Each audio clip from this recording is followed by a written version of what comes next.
Hello, hello, hello. It is Simon Pink on Poppyland Radio. But you knew that already because you already tuned into it. So on Poppyland Radio, I have a show where I talk to people that are involved with music and they're musicians and they're very passionate about music and a lot of them live and breathe and do it for a living. And I've got one with me today. He is a VIP of musicians. He's right up there, as big as we could get. It's Mr. John Verity. Hello, John. Hello. John's on Zoom with us. John's on Zoom, as we do. We do lots of Zoom sort of things on there. So, John, let's talk a little bit about your solo career to start with. So, I try to count how many solo albums you've got. It was probably 20 plus, I would have thought. You've done a lot of solo albums. Tell us a bit about doing those.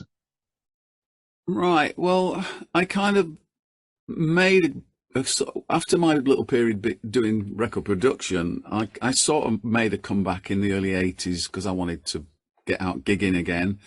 And I did one called Interrupted Journey, which ended up being one of a trilogy, really. So there was Interrupted Journey, then there was one called Truth of the Matter, and there was another one called Rock Solid. And they kind of worked together as a little trilogy. They were in the same ballpark, quite rocky. And they just kind of open the next chapter in my career, if you want. It's the best way to think about it. And then after that, I just divided my time between still doing odd production projects and promoting my career as an artist again. So that's what I've done. And I would have to have it written down in front of me to tell you the titles of all the different albums. But yeah.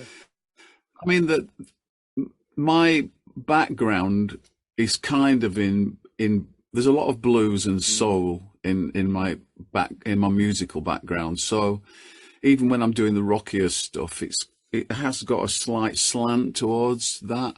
And obviously, when I write to suit my vocal range. My voice is quite high, so I like to think my stuff's a little bit different to anybody else's, but it's not massively different that it's unlistenable. I love your confidence in your work. It's more than quite listenable. It's awfully listenable. In fact, let's just move on to your new album because we'll take a listen to something of the new album. New album. What's it called? It's called Passion. Oh, and who's on there? Who's playing with you? It was at the time. It was what my current lineup of the band at the time. So it's Liam on drums. I mean, Liam has been my drummer for about 5 years, and he then decided. Oddly, he's a fantastic drummer. But he decided he was going to stop. He just during the pandemic, as a lot of musicians did. Yeah, didn't he? So the passion ended up being his last musical project. His full name is Liam James Gray. Fantastic drummer, and he stopped playing. So it was Liam and my current bassist, who is Roger Innes, and then I asked a good friend of mine who's an amazing keyboard player called Jamie Pipe to play some basically Hammond organ. I'm not going to say keyboards because it's not really. It's just Hammond organ, and he's got a proper Hammond organ which helps. Brought it down to my place here, and we just laid it all down playing together for a change. So this was all recorded at your studio, was it? Yeah. Great. So how long did it take to record? I still, even though it was recorded in a band situation, I've got in the habit now of, and this goes back a long way, of just really aiming to get a really great drum track. Mm-hmm. So I just want the drums to be the way that I want them to be for every track. Yeah. And then if needs be, I'll replace other stuff. But the drum track has to be right for me, and then we'll accept that take. and then if there's anything else that needs fixing, I'll do that. What I tend to do is I'll put down a guide. I'll just hide an amp of mine away somewhere so it doesn't spill, so the sound doesn't get on the other mics. Yes. And record a guide guitar track, and there's usually a mic up so I can do a guide vocal as well, which won't be a finished vocal. It'll just be me shouting instructions and doing a bit of singing, basically. And that gets recorded as a kind of guide for later. And I just build them up from the ground up, the ground being that amazing drum track. I just need to get something really good. And I think a lot of people kind of work like that these days, but I started right back in the Interrupted Journey album in the 80s, and it just worked.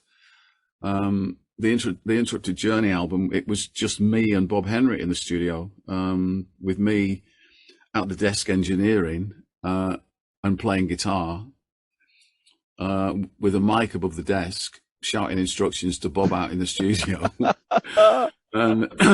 And it just works for me. I always work like that now.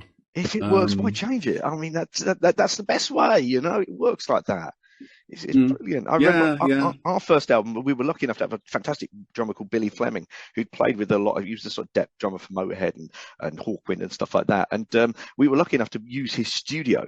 And of course, it was very drum centric. So the drums were just amazing, powerful sound. So I totally agree with you. Drums first. Yeah, absolutely. Absolutely. So look, while we're talking about your album, there's such good tracks on it. I listened to it through and I was thinking, a Broken Heart, lovely sort of slowy, moody sort of thing. And then there's a Red Devil on there, which is like Hendrixy, rocky sort of thing. And then there's the Open Road. I really love the Open Road. It's laid back, sort of modern, bluesy, instrumental sort of thing. So I don't know what to play. They're all so good. So I'm going to pass the baton on to you. What would you like me to play off your album Passion?